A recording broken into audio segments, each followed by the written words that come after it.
I was exhausted and ready to sleep at my hotel when my boss called, demanding I return to the office by 8 a.m. I had to book a flight, pack, and get to the airport. It was too late to call my wife without waking the kids, so I asked the taxi to drop me off at home. Sneaking inside, I noticed the house was dark except for our bedroom light, where I heard my wife and a man talking. My kids were probably with relatives. Realizing my wife was having an affair, I felt sick. Remembering my grandparents' advice to stay calm, I took deep breaths. I have a bad temper, inherited from my grandfather, who warned me about its potential to ruin my life. I decided not to seek revenge, but to gather evidence. I used my new smartphone, given by my employer for testing, with its clear camera and microphone, and a modified flash drive to prevent battery drain. Recording from the shadows, I captured my wife cheating, though it crushed my pride. I decided to get a DNA test for the kids. As I recorded, I overheard something that made me lose control. I rushed into the room, fought the man, and drove him out. My wife, Sheila, hid in a corner, terrified.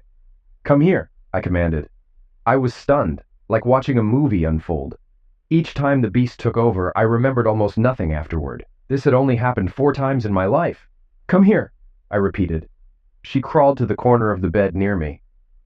"I'm so sorry, Steve. I'm so sorry, Steve," she pleaded. "I will shut up," the beast growled within me. "Do you regret those times with Danny too?" I asked, probing for more of her deceit. Sheila shuddered. I wondered how long and with how many. Her eyes were wide with horror. "Please, I'm so sorry. Do not hurt me. I am so sorry," she begged. "You're a cheating cow.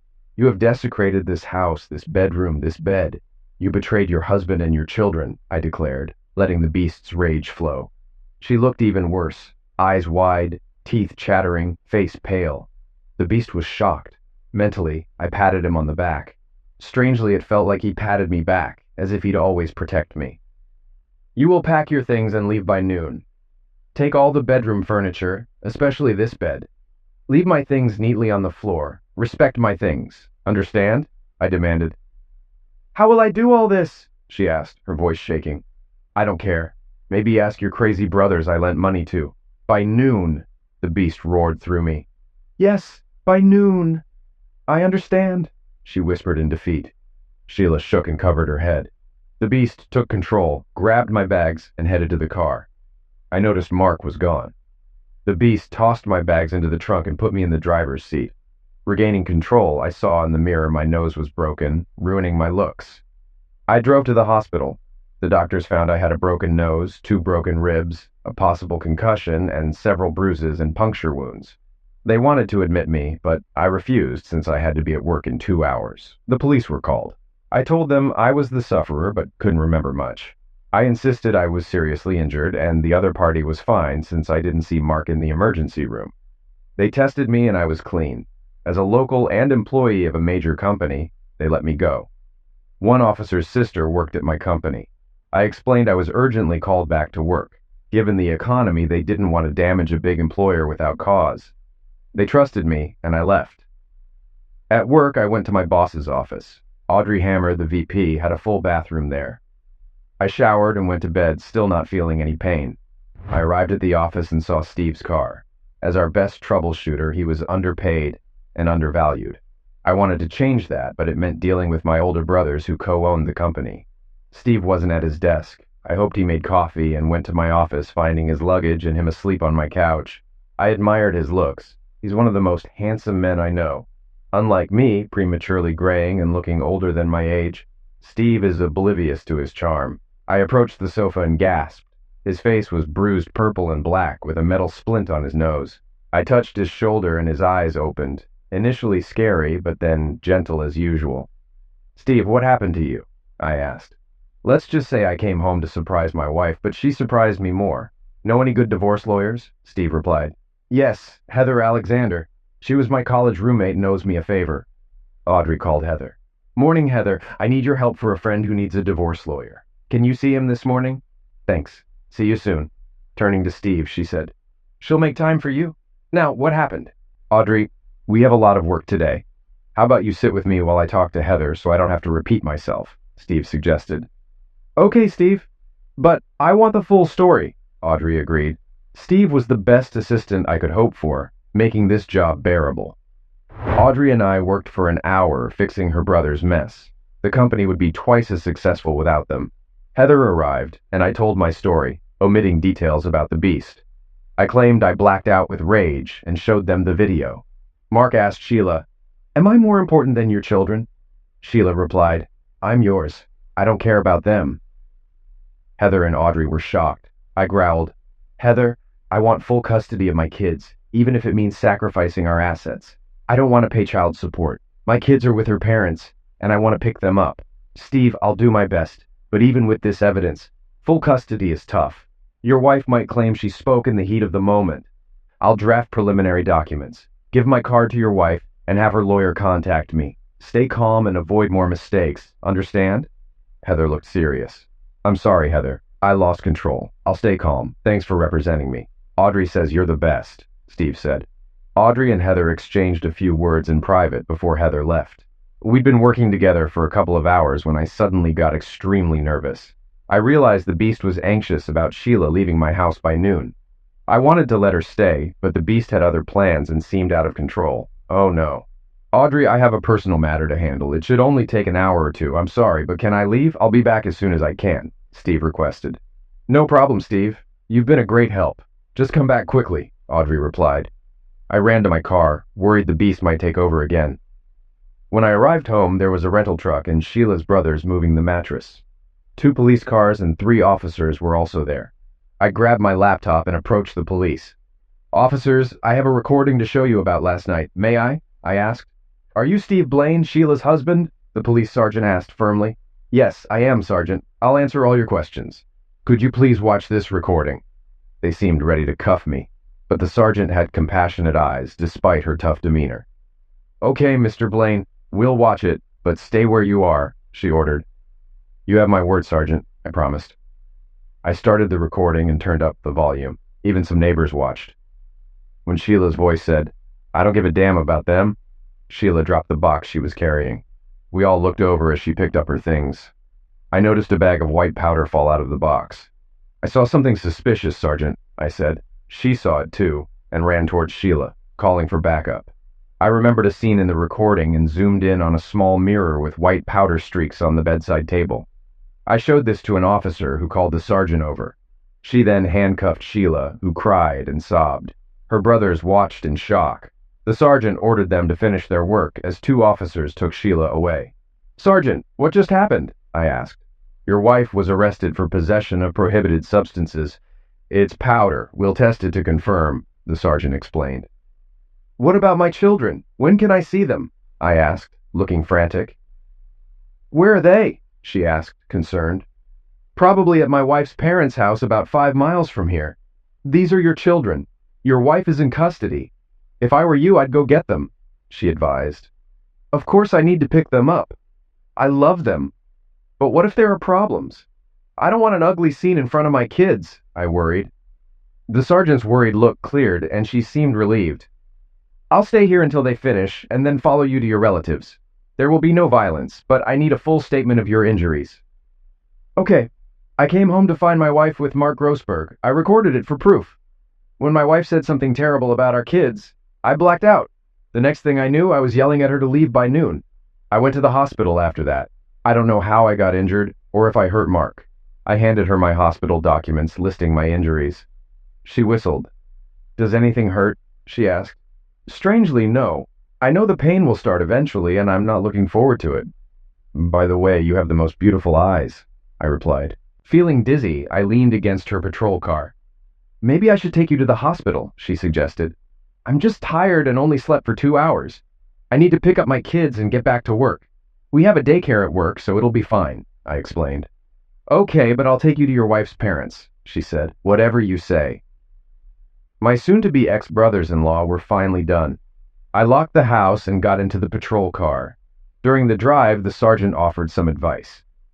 "If I were you, I'd get temporary custody and a restraining order against your wife, preventing her from entering the family home or seeing the kids.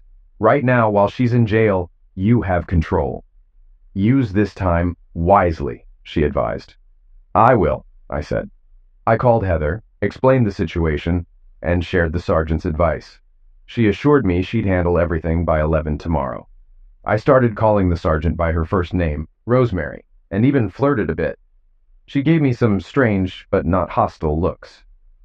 "Aren't you too happy for someone in this situation?" she asked. "I'm going to pick up my children. I thought I wouldn't see them for weeks. I have good people helping me. Why let my wife's betrayal hurt me more than it already does? My marriage fell apart, but I'm not wasting time. I'm going to enjoy life and my kids. In other words, I'm going to stop and smell the flowers, Rose," I said, wiggling my eyebrows at her. "I don't know if you're smart, crazy, need a doctor, or maybe I just need sleep," she remarked. There was no confrontation at my mother-in-law's house. Rosemary told them to give us the kids, and we left. They never liked or respected me, and I suspect they knew about Sheila's betrayal. My kids were thrilled to see me and excited to ride in the police car. Hope, my oldest at 5, wanted to hear the siren. Luke, the youngest at 3, wanted to ride on Rosemary's lap. Introducing her as Aunt Rosemary didn't help. She gave me a look full of disappointment and humor. "Aunt Rosemary, are you going to come to our house?" Hope asked. "I can't, honey, I'm too busy," Rosemary replied. "What shifts do you work, Rosemary?" I asked. "I work from 8 to 5 all week," she answered suspiciously. "Then you can come to dinner tomorrow night at 6:30. Hope, you can show Aunt Rosemary your doll collection," I suggested. "That's great, Daddy," Hope said. "Steve, Rosemary began. "You don't want to upset Hope, do you? Not now." I gave her an innocent look. "Okay, what do you want for dinner, Hope?" Rosemary asked. "Chicken. We'll have chicken," Hope decided. "I'm doing this for the kids' sake. You seem a bit off, so I better keep an eye on you. Should I bring anything, Hope?" Rosemary asked. "What should Rosemary bring?" I asked Hope. "Ice cream," Hope said. Rosemary stopped in front of my office building to let us out. "Okay, I'll bring the ice cream," Rosemary agreed. "Thank you, Aunt Rosemary," Hope said. "Thank you," Luke added. "Goodbye, Rosemary," I said. She waved goodbye and drove off. What am I doing? Steve could be a suspect if Grossberg presses charges. I can't believe I was sent to his house. I've always admired Steve Blaine. I thought I'd have to arrest him. I remember the first time I saw him with his kids in the park 2 years ago. He made my knees weak with his appearance, mannerisms, voice, and movement. He should be a model. Every Sunday, more women showed up at the park when he was there. We even chatted sometimes.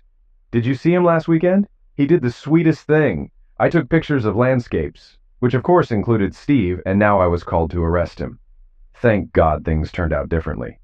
He said I had the most beautiful eyes and flirted with me. It's probably because he hasn't slept with anyone for a long time. I must be one of the ugliest women on the planet. I have the shape of a brick and the face of a bulldog, and he flirted with me. It's almost good his face is punched. I don't know if I could sit across from him with his usual gorgeous face. I wanted to scream like a girl meeting a pop idol. Calm down, Rosemary. His kids called me Aunt Rosemary. Do your job, Rosemary. You need to visit Mark Grossberg and get a statement. I dropped my kids off at daycare and rushed to see Audrey. My behavior was odd, possibly from lack of sleep or the beast, but I felt more persistent and flirted with Rosemary. I should be grieving my marriage, but it felt like it ended long ago. Something was blocking my pain, and I hoped it lasted. Audrey and I finished our work that day. "Audrey, I think I'll be exhausted tomorrow. Can I take a day off?" "Sure, Steve. I might call you, but you can stay home. I'm sorry about your situation. Good night." "Good night, Audrey." My broken ribs worried me the most since they could limit my mobility, and I needed to take care of my kids. We took a taxi home, and I ordered pizza for dinner. Hope and Luke asked about their mom. I explained that Mom and Dad had a big fight, but we both still loved them very much. Because of the fight, Mom would stay at their grandparents' house.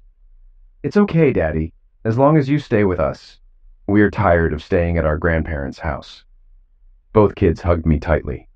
I realized they spent many nights with their grandparents, likely when Sheila was cheating. The beast growled inside me.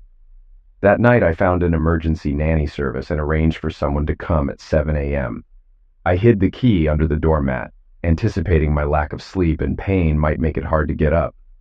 I transferred most of our savings from joint accounts to my own checking account and canceled our joint credit cards. I considered emptying our safe deposit box since I had the only key, but decided to think about it. We all slept in the guest bedroom's double bed, so I wouldn't have to run down the hall if the kids woke up. This morning, Luke and Hope woke me up. "Dad, someone is ringing at the door." Just then, my phone rang. "Mr. Blaine, this is Gloria from the nanny service. Are you home?" "Yes, Gloria, thanks for coming. I'm a bit tired. I put the key under the doormat. Please come in and go upstairs." "Of course. I'll come now." I heard the front door open and footsteps. The woman who came in seemed to be in her late 50s. I explained the situation.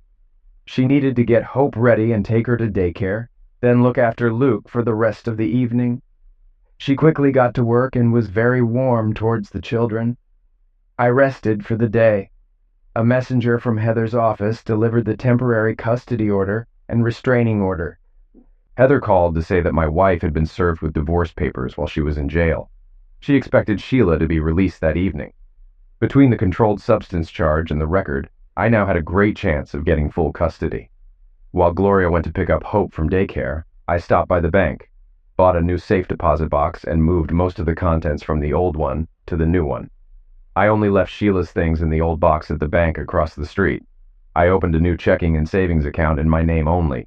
I then wrote a check from my old personal checking account to my new bank savings account. Once the divorce is settled, I wouldn't mind Sheila getting half. But now I didn't want her wasting money on things like illegal substances or bail. I felt amazingly good. Although I finally felt pain, it wasn't as bad as I feared. It was my nose that hurt the most.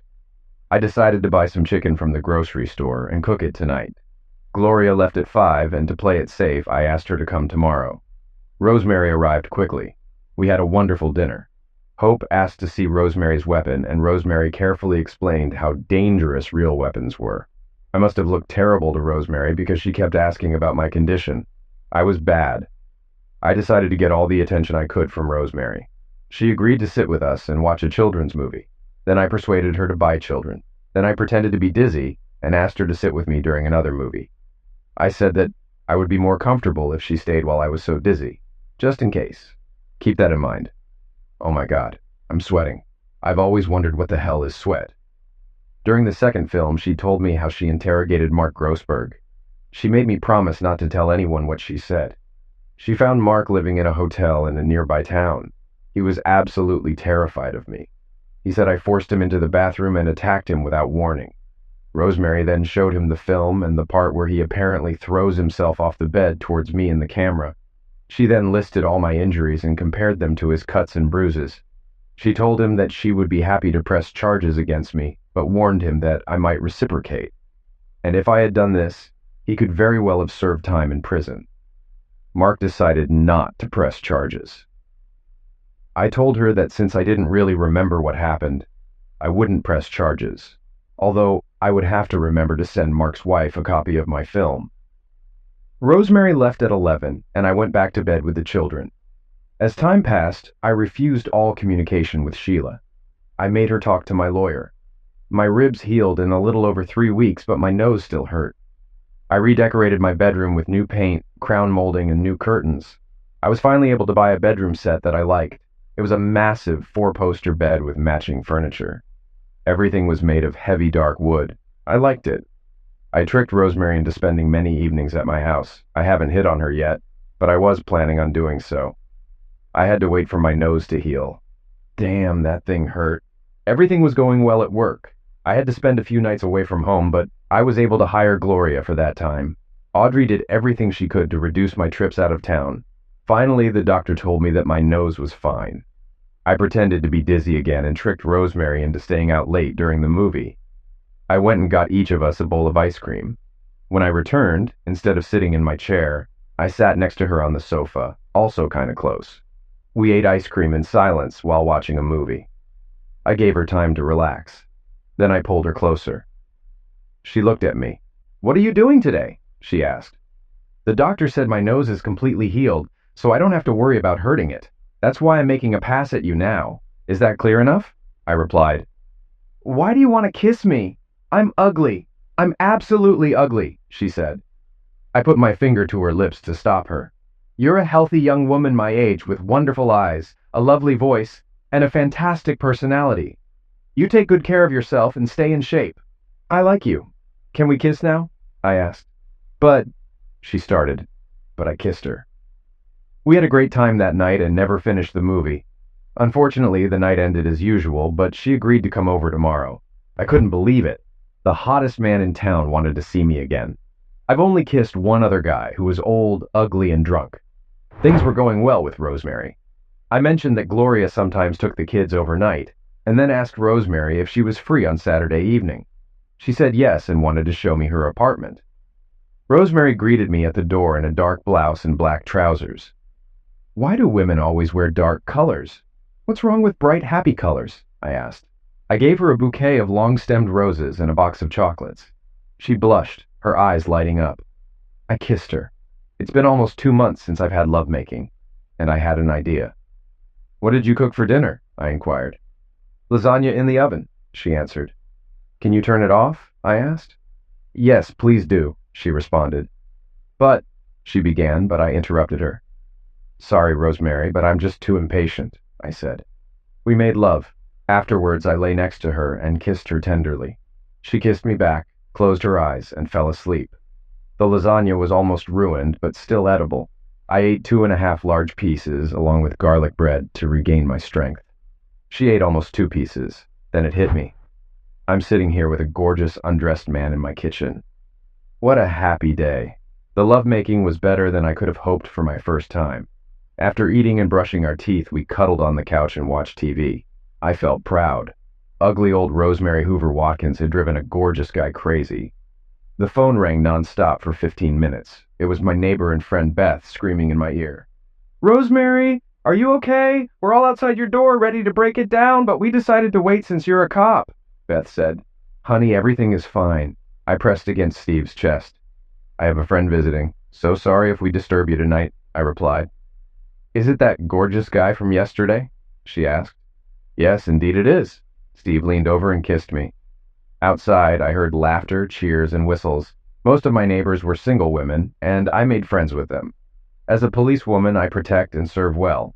Tonight, I'd keep them awake. I hoped they wouldn't call the police. We made love all night and then fell asleep. When Steve woke me, he had already showered, dressed, and looked as handsome as ever. He apologized but needed to pick up his children. I smiled sleepily and said I understood. He kissed me, promising to call, and I knew he would. Exhausted, I trusted him to lock the door and went back to sleep. Well, it was a wonderful night with Rosemary. I opened the door, checked my feet, and closed it carefully, making sure it locked. Flashes of light surrounded me. 5 women, some with cameras, stood there clapping and applauding. Feeling a bit awkward, I bowed and thanked them.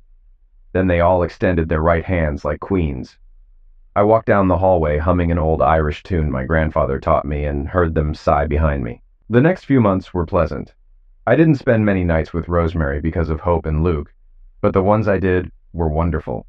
However, there were 2 problems in our relationship. The worst was her emotional distance. We'd make progress, but then she'd retreat behind mental walls. The lovemaking was great, but the emotional connection was lacking. Another issue driving me crazy was her constant dark clothing. She always wore black or dark gray, sometimes a white blouse, which felt just as somber. I wanted to shake her and scream, "Dress in happy colors, stop looking like you're going to a funeral." My divorce was moving forward, and we had a date with the judge. Heather proposed a settlement, but they refused, despite her warning that they were lucky to get that offer. From Heather, I learned my wife's infidelity started about 6 months before I caught her with Mark. My ex-friend Dan invited her to a party while I was out of town, where he got her drunk and gave her illegal substances, lowering her carnal inhibitions. This led to a 2-month affair of wild parties whenever I was away. Fearing I'd find out, Dan handed Sheila over to Mark, and she continued cheating until I caught her. Sheila was convicted for illegal substance use and entered rehab, still undergoing therapy. She had a delusional idea that I'd forgive her or agree to joint custody. To convince me, she told her story to Heather and offered to have her therapist talk openly with me. Despite our unsatisfactory bed life, she willingly slept with Dan and Mark. She didn't take substances when I was home, indicating she knew she needed help but chose not to seek it. Instead, she neglected me and our children, often leaving them with her parents when I was away. My grandparents fought for 4 years to get me out of foster care after my parents died, improving their health and financial situation to gain custody. In contrast, My wife gave our children to her parents to have affairs. Her parents never liked me or our children, thinking I was too pretty and not manly enough for their daughter. They were strict with our kids, trying to toughen them up, assuming beauty meant weakness. They'll never see my children again, and my ungrateful relatives will no longer benefit from my money. The day of the divorce finally arrived. In court, we presented our evidence to the judge, who watched the video and examined both of us. She seemed to think my wife was crazy and granted the divorce under Heather's original terms. This upset Heather, but I was satisfied. My ex-wife received half of our assets and retirement accounts, but not my company pension. I had to pay her half the equity in our house. I got full custody of the children, while Sheila received 2 4-hour supervised visits per month. Neither of us paid child support. I also had to keep her on my health insurance for 5 years unless she remarried. I deducted the loans I gave to her family from her half of the assets, leaving her with about $350,000, excluding retirement accounts. She also had to pay her own lawyer and her share of legal fees.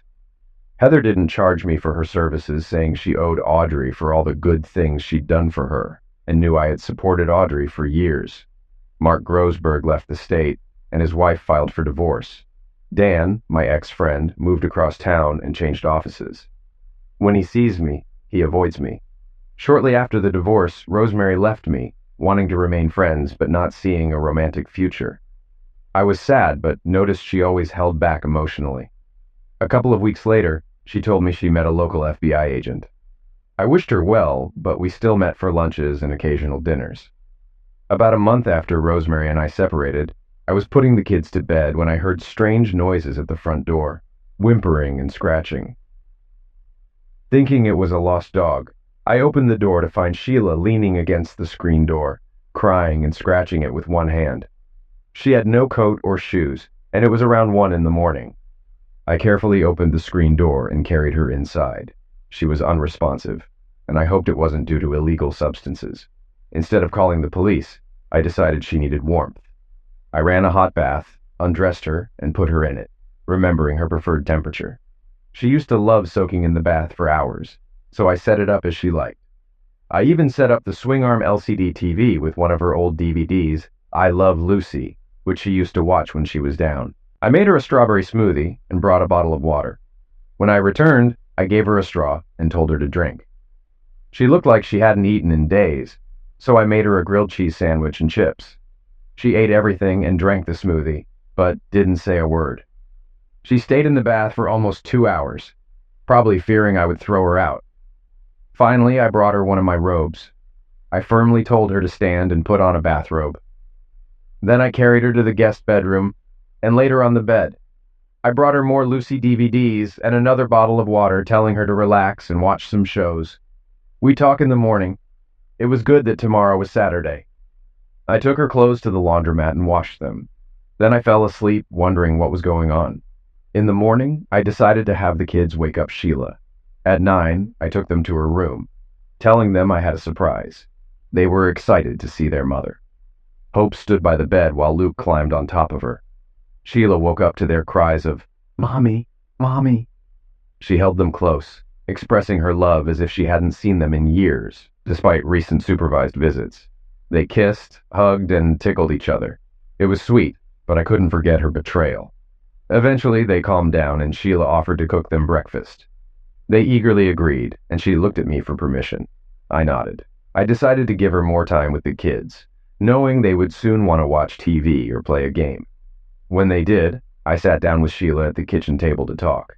"Sheila, you can't stay here forever. I need to know what's going on." "Steve, my family never liked you. They thought you were too soft. If they saw you that night with Mark, they would have been terrified. They always mocked us, assuming you were cheating with all your business travel. I know that's not true, but I started to believe it. That night, Dan seduced me into a life of pills and lovemaking, and I lost sight of being a good mother and wife. My therapist is still helping me understand how I got here, but you probably don't care. At my parents' house, they exploited me, giving me all the heavy work and convincing me to lend them money. 2 days ago, I found out my father was writing checks from my account and gave my car to my brother without my knowledge. I feel like an idiot for trusting them and betraying you. First, we'll go to the bank, then file a police report. You don't have to press charges, but it might prompt them to return your property. Steve, Sheila, you listened to them and ruined your life. You're the mother of my children. Listen to me now, okay? We got in the car and went to the bank. Luckily, Sheila found an old pair of dirty garden shoes. Otherwise, she would have been barefoot. She still didn't remember losing her shoes, having simply run away from her parents' house. At the bank, we discovered her father had stolen almost $100,000, leaving her with only $250,000. We then went to the police station, and I asked to speak with Detective Rosemary Watkins. She was surprised to see me with Sheila. We explained the situation, and she promised to look into it. Sheila's parents started calling me in a panic, but Sheila refused to talk to them. I had no problem being tough. All of Sheila's property was returned, including her car. They also had to pay back $25,000 immediately, and signed a loan document for the remaining $75,000 over 10 years at 12% interest, using their home as collateral. After that, Sheila wanted nothing more to do with her parents or brothers. Steve, thank you for your help. I'm glad to see the mother of my children in a better place. Steve, I hurt you badly and still need therapy, but can I stay in the guest room to reconnect with my family? Sheila, I have an offer, but you might not want it. You caused me severe emotional trauma. If you stay, you must help around the house and take care of the children. I'll set strict rules to rebuild trust. Think carefully before accepting. Sheila flinched. I suggested she seriously consider it and discuss it with her therapist. Steve, please believe me, I truly regret my past actions. Sheila, I can't trust you anymore. One more thing. If you accept, the house will be under video surveillance. This will be hard for you, so don't accept lightly. Sheila accepted, though her therapist was against it. We agreed she would continue therapy. I set up a separate room for her and established strict rules. She went back on birth control and bought clothes of my choosing. I paid her a salary for housework and childcare, which the kids liked. I reconnected with Sheila without emotional attachment and kept strict limits. I confided in Audrey about my situation with Sheila. Audrey wasn't worried about Sheila, but about me, fearing my chaotic life would prevent me from finding true love. I told her about a woman I was interested in who was currently unavailable, and that I had a plan for the future. Audrey felt relieved that I wasn't trapping myself with Sheila. Despite loving Steve, I saw him make some foolish decisions. However, he was more effective when he had a stable relationship. During the period between Rosemary leaving and Sheila's return, Steve wasn't as competent as usual. He was still better than most, but not at his usual high level. There was a tension in his eyes that was unsettling. Watching Steve is one of my few pleasures, and seeing him with those bruises was tough. The tension in his eyes now seemed even worse, so I should probably stop complaining about his personal life. I hope he finds happiness with the new woman he's interested in. When my brothers and I inherited the company, each got 25% of the shares, with another 25% sold publicly. Over the years, I bought back shares, increasing my stake to over 35%, while my brothers owned less than 20%. Steve's job was to secure another 16% of the vote to help me replace my older brother as CEO of Hammer Inc. He first secured the employees' 7% vote, as they knew who made the corporation successful. Steve's charm was effective in winning over the women who controlled more than half of the remaining shares. The transition was bloodless, and my brother retired to the Caribbean. I finally rewarded Steve with bonus checks and a promotion. Though I couldn't make him president, the deserving manager took that role. I invited Steve to dinner at a Hilton restaurant with the best prime rib in town. I told him, "Steve, we did it. You've been wonderful and a great help for many years." As we sipped wine, Steve looked at me with a strange tension, like he was about to jump out of a plane. "Besides the huge bonus check, I'd like you to accept the position of vice president. Audrey, you're doing a wonderful job running the company without interference. I know you'll be a huge success. As for the position, I'm very sorry, but I can't accept it." My stomach cramped and I almost choked on my wine. "But Steve, why?" Maybe he was upset about not being offered the presidency. As I mentioned, there's a woman who interests me. Our company policies prevent me from pursuing her, so I'll have to quit. He must be interested in another Hammer employee. I can change the rules if necessary. I'm not losing Steve. 2 weeks ago, in anticipation of my future romance, I stopped all physical closeness with Sheila. She pretended to be disappointed, but was actually relieved. I've also had a complete physical exam and am free of all illnesses, so now I feel ready to start the chase. Why is he telling me this? I can't let him go. Why is he holding my hand and looking at me so intently? Why? Oh God. Audrey, darling, would you like to dance? Stevie suggested the Hilton for its prime rib and arranged everything so we'd have a dance there. He set me up. He slowly lifted me from the chair. I was completely shocked. You? Steve, I'm much older. Shh. You're the one I want. Please dance with me. So we danced, and I didn't want it to end after 4 songs. The food on our table was cold. Steve looked at me kindly. They actually have room service here, but we don't have a room. Please don't think badly of me, but I've been looking forward to this for some time. He showed me the room key card. Then this best negotiator in the world kissed me. I'd make him CEO. I followed him to the elevator and we went to the room and made love. Steve, I love you. Steve, I love you. Steve, I love you. Steve confessed his love to me. I've always had a crush on Steve but was too scared to admit it. I thought I was too old and too ugly, and that Steve was too great. Now Steve tells me he loves me. Don't wake me up. He is a magnificent, wonderful, kind, and smart man who loves me. I was the essence of his joy. On Monday, I called an emergency board meeting with the president. I announced that Steve had resigned. They were shocked and alarmed. The board, composed of women, considered meeting Steve the highlight of their visits. I explained that Steve had been romantically involved with an employee and quit to pursue his love interest. Everyone appreciated Steve's honesty and integrity, but agreed the company needed him, so the policy must be changed immediately. Steve would be offered my old job. Mary, the new president, looked at me suspiciously. Audrey, you didn't say who Steve is in love with. You two are very close. If he told anyone, it was you, so who is it? The room full of Steve's fans turned and stared at me. I answered quietly, me, and they all screamed, thrilled for me.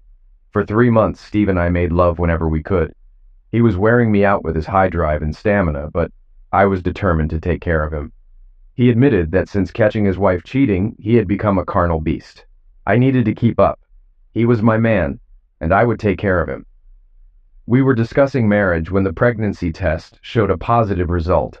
Nervously, I told Steve I had lied about the pills. He was overjoyed and wanted to marry me. I was ecstatic. We had a small but elegant and expensive wedding at the Hilton with around 100 guests. Hope was the flower girl, Lukey was the ring bearer, Heather was my bridesmaid, and Rosemary was Steve's best friend. The judge from Steve's divorce attended and joked about never wanting to see us officially again, smiling widely.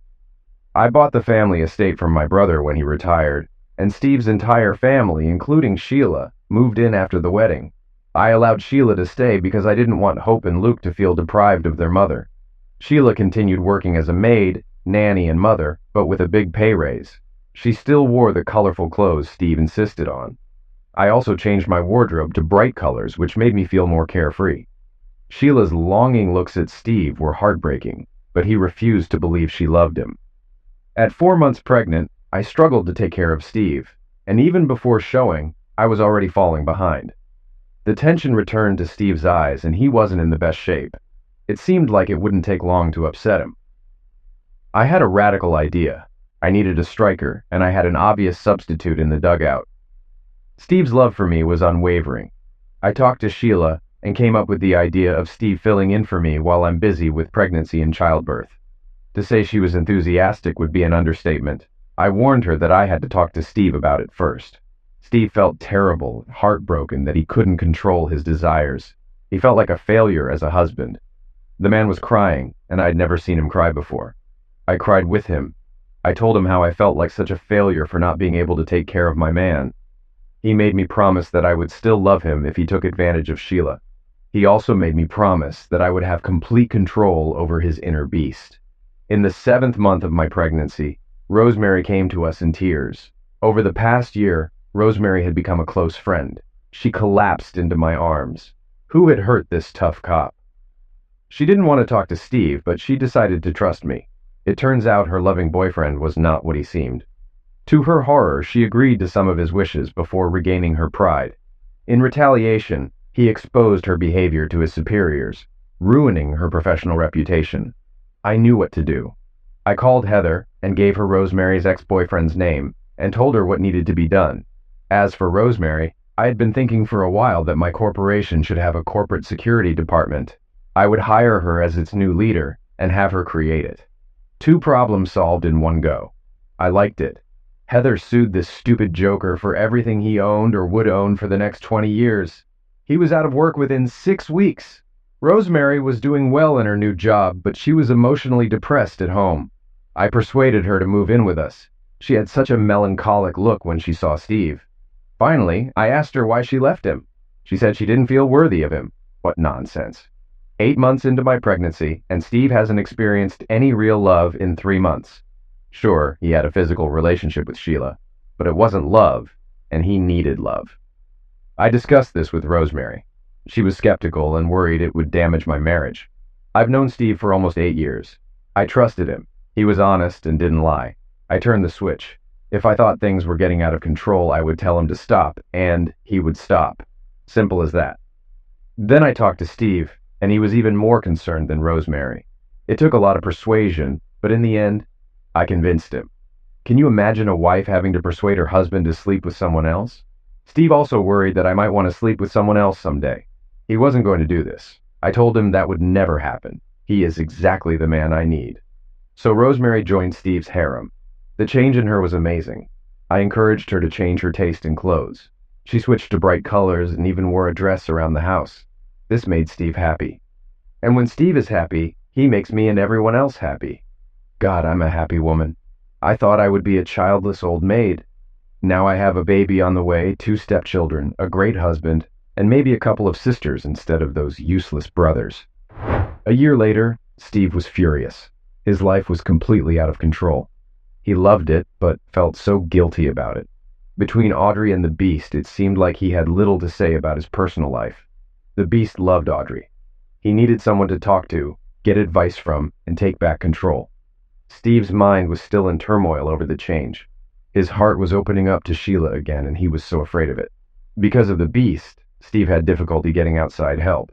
So instead of talking to anyone, Steve decided to write it all down. Well, the Beast had a weakness. When Steve was with his kids, the Beast left Steve alone, and he wasn't completely under control. Steve was going to take advantage of this weakness.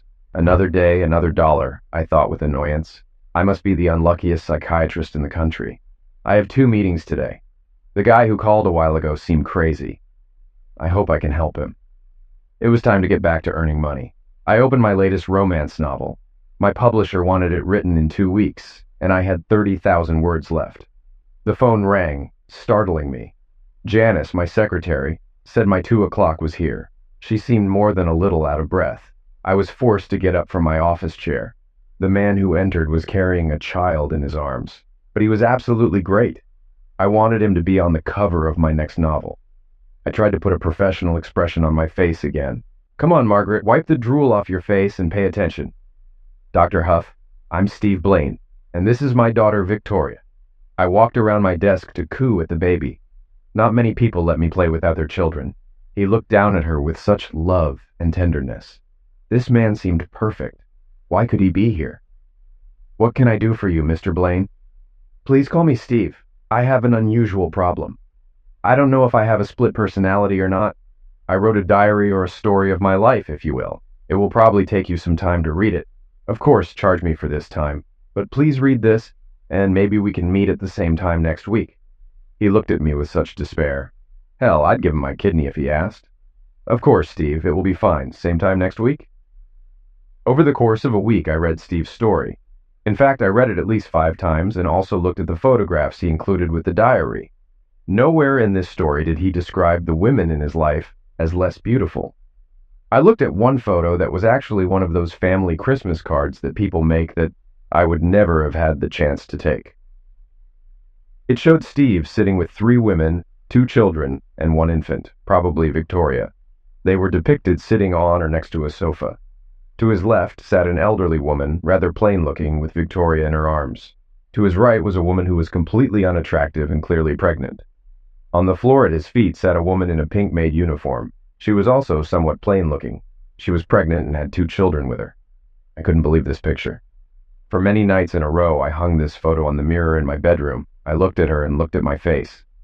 Looked at her and looked at my face. Hell, I was no uglier than the woman. To Steve's right. How did she get so lucky? Steve was back again the following week with Victoria. From his story, I understood why. Steve, you're talking about the beast. I know you had a bad time in foster care. The beast is probably a development from those times when you had your final shock. The beast woke up. But in all your descriptions of the beast's actions, it doesn't seem like he wanted to hurt you. The beast seems to be more of a protector. I don't know if the beast is just a hidden aspect of your personality or if it represents a real schism, but I think you should stop demonizing him. Give it a different name. Respect it. I think you're right. He was my protector. Cruel, but I kind of liked it. What name would you suggest giving him? He gave me a smile, and I felt my face warm up. What about Bob? It's a friendly name. Who ever heard of a monster named Bob? He closed his eyes for a moment, deep in thought. I think Bob likes his new name. He chuckled. What a wonderful laugh. And I'm pretty sure he likes you too, Dr. Ho. I felt my face turn red at these words. Most of my patients wouldn't even look me in the eyes. They found me so repulsive. In fact, I didn't have many patients because of my appearance. They had one consultation with me and then found another therapist. Steve never refused to look me in the face. There was never a hint of disgust on his handsome features either. Steve, are you saying that you have a new position? Yes. Audrey said that my skills as a troubleshooter would be wasted as vice president. I really think she hated all those late nights. So I was promoted to board member and am also a special assistant to both Audrey and the president. My work week is only 30 hours or less. I have to admit that I like it. This gives me more time to spend with my family. Both Audrey and Mary, the company president, assure me that I am making a valuable contribution to the company. The next week, Steve was completely desperate. Audrey wants to bring another woman into our house because she's pregnant again, and Rosemary and Sheila are due to give birth in a couple of months. She's afraid that I won't be taken care of. This nonsense needs to stop. That's not how you do that in polite society in this country. Steve, I understand that you are upset. I would like your permission to go and talk to Audrey. She loves you. I'm sure we can come to an understanding. He had a frightened expression on his face. Audrey is the best thing that could happen to me. You can talk to her, but please don't ruin everything for me. I'll do my best, Steve. Everything was completely out of control. I could lose my license over this. But something had to be done, I thought. As I pulled up to Steve's house, I knew he was out of town, and that would give me a chance to talk to Audrey about Steve. She had already agreed to meet with me. I spoke with Audrey for several hours, outlining Steve's concerns. Audrey understood that they were breaking many societal barriers, but now she loved her life. If society didn't like it, they could just shut up. Audrey, I appreciate your attitude, but Steve is a very kind person. He thinks he's taking advantage of you all. He believes he's cheating on his marriage vows. We'll need to work on Steve to convince him that you're all genuinely happy with the situation. I think it would be better if he had frequent and even daily therapy with someone who was top of their class, I said quietly. A smirk appeared on Audrey's face. What exactly are you trying to say, Margaret? I can call you Margaret, can't I? Steve told me you're looking for a new woman. I'd like to apply for that job. I said the last part so quietly that I thought Audrey wouldn't hear, but her grin grew even wider. Next Christmas. Merry Christmas from the Blaine family. There were 4 women in the picture with Steve, all beaming. 3 women held children and 1 was pregnant. The 4th woman didn't have a child, but she was clearly pregnant too, and her smile was the biggest of them all. Audrey, honey? Yes, Steve? Judge Grant from our wedding has been appearing often lately. Are we in some trouble? Oh no, Steve, no problem. But you see, we're all pregnant again, and we have to take care of you and Bob. So I talked to Bethany Grant. She's been interested in you for a long time.